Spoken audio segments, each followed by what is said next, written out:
Hello everybody and welcome to Forever Rugby on Forever Sports. And the Lions have done it.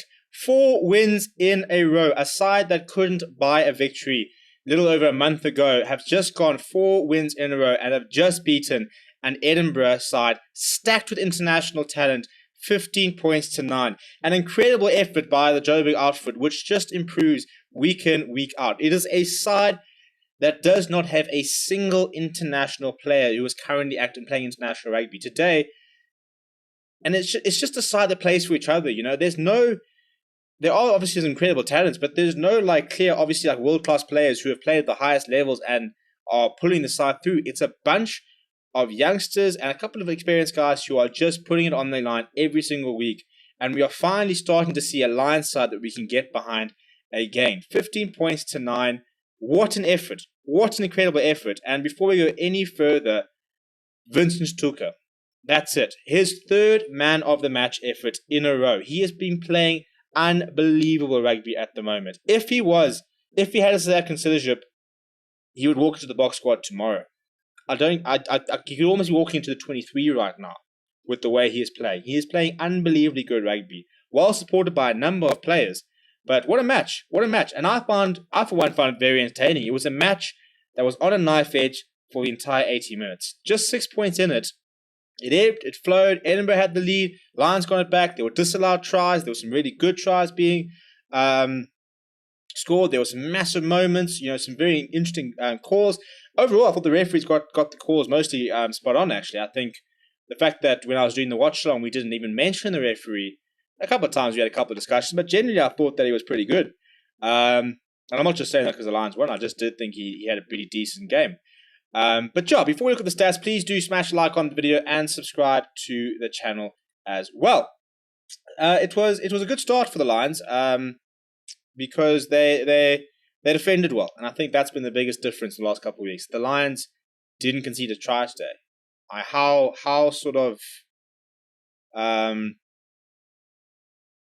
How weird is that? That they didn't concede a try, because we always concede tries. The Lions were conceding 2-3 tries a match. They never had an issue scoring tries, but the defense was an issue.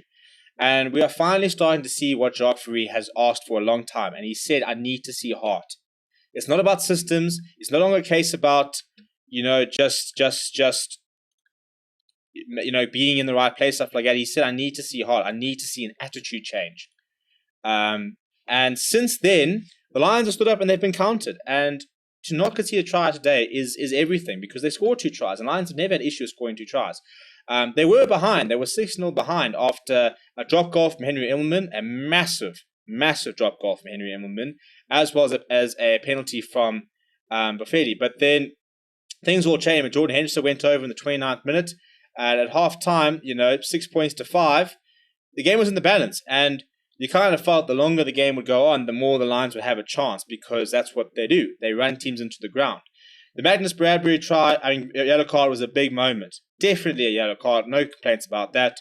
And Vincent TSHTIUKA went over shortly after a really well-worked move down the side. Frankie Horn bursting off the back of a maul, gives it inside to PJ Boerta, gives it inside to Vincent TSHTIUKA. Jordan Henderson nailed the conversion. There was a late penalty by Buffetti in the 63rd minute, which was cancelled out by Hendrickson in the 67th.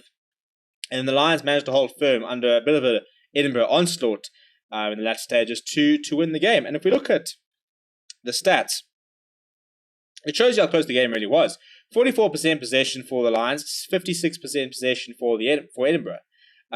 Edinburgh beat 13 defenders to 5 defenders beaten. 8 offloads to 6 offloads in favour of the Lions. Lions conceding 12 turnovers, Edinburgh conceding 16.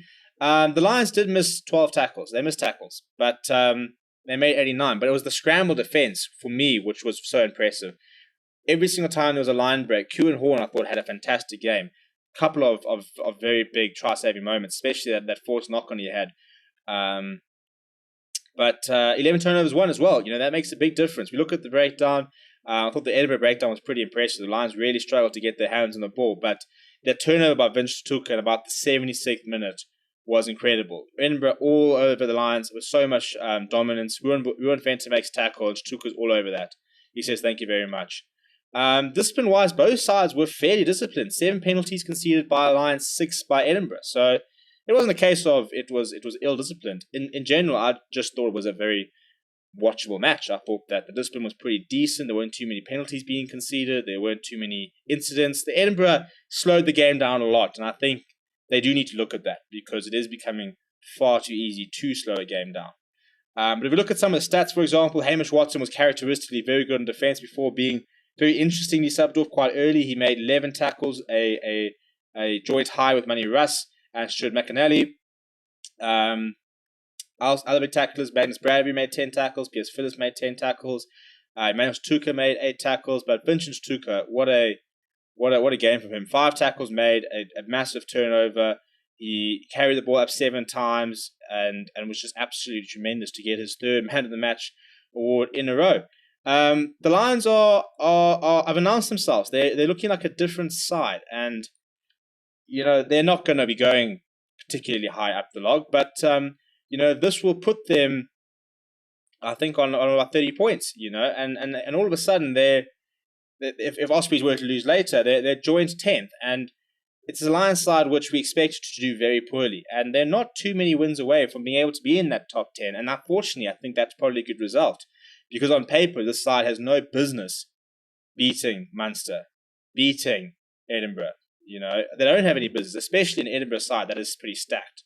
But yeah, let me know what you thought about the game down in the comments below. Please do smash a like on the video and subscribe to the channel as well. Thank you very much for watching. My name is Steven, and I'll chat to you soon.